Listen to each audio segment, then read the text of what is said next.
Atelier social. Quel statut pour votre conjoint?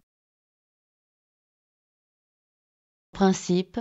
La loi du 2 août 2005 en faveur des petites et moyennes entreprises a rendu obligatoire le choix d'un statut pour le conjoint du chef d'entreprise qui exerce de façon régulière une activité professionnelle au sein de l'entreprise. Celui-ci doit, désormais, opter pour l'un des 3 statuts existants, conjoint associé, conjoint salarié, conjoint collaborateur. La loi de modernisation de l'économie du 4 août 2008 a étendu cette obligation aux partenaires reliés par un PACS, Pacte civil de solidarité, aux chefs d'entreprise. Avantage pour le conjoint. Cette obligation légale confère au conjoint marié ou au partenaire pacsé un statut officiel dans l'entreprise, lui évitant de se retrouver dans une situation délicate, notamment en cas de divorce ou de décès du chef d'entreprise. Ainsi, le conjoint bénéficie d'une protection juridique efficace, peut accéder à la formation professionnelle continue et se constitue, personnellement, des droits en termes de maladie et de retraite. La situation personnelle du conjoint, le régime matrimonial du couple, ainsi que le statut de l'entreprise, sont autant de critères qui permettent de retenir le statut du conjoint le mieux adapté. Obligation légale. Le statut choisi doit être déclaré auprès du Centre de formalité des entreprises, CFE, dont dépend l'entreprise, en fonction de son activité.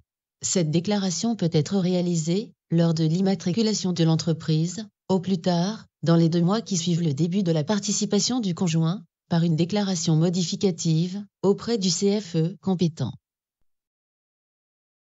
Le non-respect de cette déclaration est assimilé à du travail dissimulé, passible de sanctions financières et pénales. Les conjoints qui exercent, à l'extérieur de l'entreprise, une activité salariée, dont la durée est égale ou supérieure à la moitié de la durée légale du travail, sont présumés ne pas exercer une activité régulière dans l'entreprise et ne pourront pas bénéficier, notamment, du statut de conjoint collaborateur. Conjoint associé. Seul le conjoint du chef d'entreprise, exploité en société, SNC SAS peut opter pour le statut de conjoint associé. Le conjoint ou le partenaire pacsé doit exercer une activité régulière, rémunérée ou pas, détenir une participation dans la société concernée, part sociale dans une SARL, action dans une SAS. Ainsi, il ne peut pas y avoir de conjoint associé dans une URL ni dans une SASU. Conjoint associé. Le conjoint associé est personnellement et obligatoirement affilié au même régime social que le dirigeant et bénéficie, ainsi, des mêmes droits.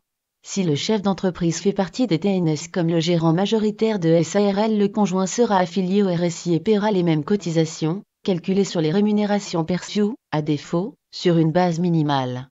Si le dirigeant est assimilé salarié, comme le président de SAS ou le gérant minoritaire de SARL, le conjoint sera affilié au régime général de la sécurité sociale.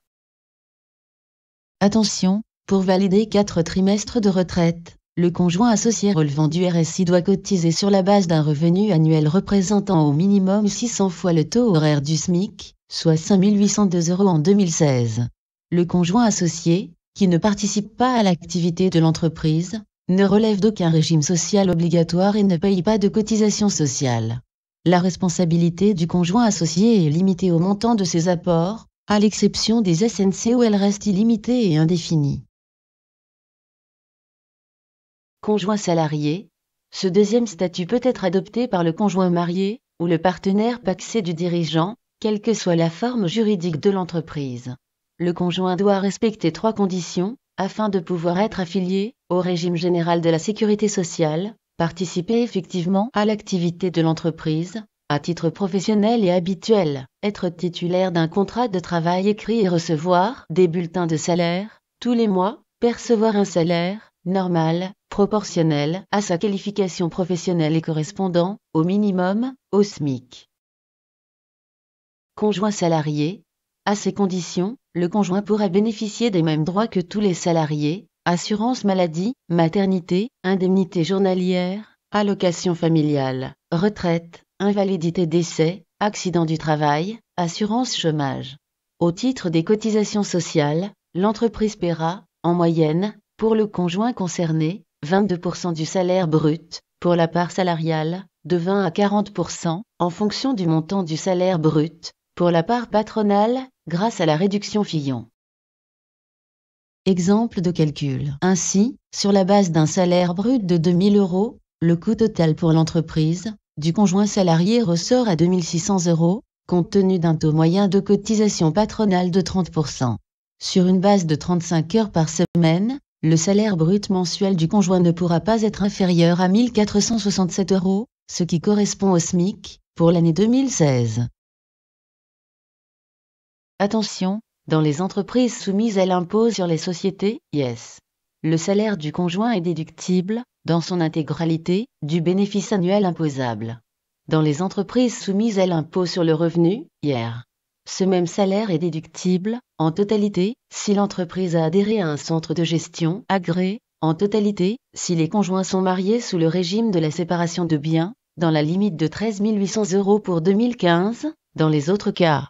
Cette limite sera portée à 17 500 € en 2016. Conjoint collaborateur.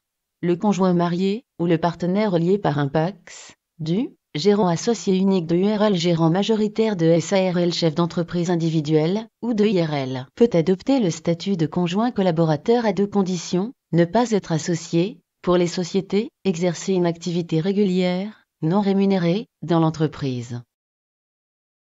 Attention, l'effectif de la SARL ou de l'EURL ne doit pas dépasser 20 salariés. Ce statut est interdit dans les autres formes de sociétés, SA, SAS, SASU, SNC.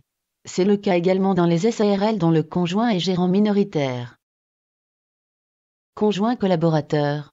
Ce statut permet au conjoint de participer en toute légalité à l'activité de l'entreprise, sans percevoir de rémunération. En effet, le conjoint collaborateur est réputé avoir reçu du chef d'entreprise le mandat d'accomplir, à sa place et en son nom, tous les actes administratifs concernant la gestion courante de l'entreprise, sans que sa responsabilité personnelle ne soit engagée. Seul, le dirigeant reste responsable vis-à-vis des tiers. Conjoint collaborateur. Le conjoint collaborateur est ainsi affilié personnellement au même régime d'assurance vieillesse des travailleurs non salariés, TNS, que le chef d'entreprise.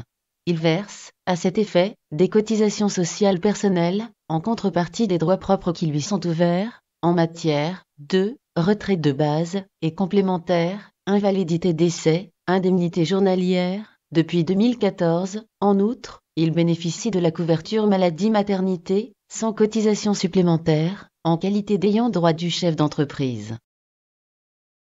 Conjoint collaborateur. Le conjoint collaborateur a le choix entre 5 assiettes de calcul, en ce qui concerne ses cotisations personnelles. L'option est modifiable chaque année. Les 3 premières options sont récapitulées dans le tableau suivant. Dans ces 3 cas, les cotisations du conjoint se rajoutent à celles du chef d'entreprise.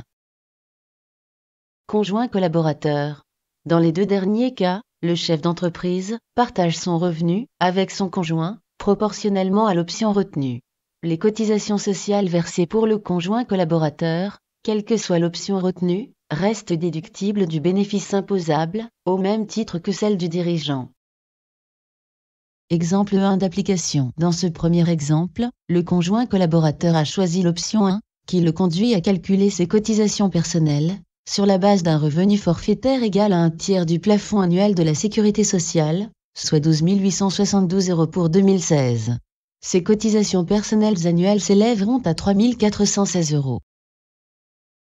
Exemple numéro 2 d'application. Dans ce deuxième exemple, le conjoint collaborateur a choisi l'option 3, qui le conduit à calculer ses cotisations personnelles sur la base d'un revenu égal à la moitié de celui du chef d'entreprise, estimé à 30 000 €. Ces cotisations personnelles annuelles s'élèveront à 3 963 €. Conclusion. Le statut de conjoint collaborateur est le moins coûteux. Néanmoins, le conjoint n'a pas d'autonomie financière, puisqu'il ne peut pas être rémunéré. Le statut de conjoint salarié reste le statut le plus onéreux qui procure au conjoint la protection sociale la plus complète et une totale indépendance financière.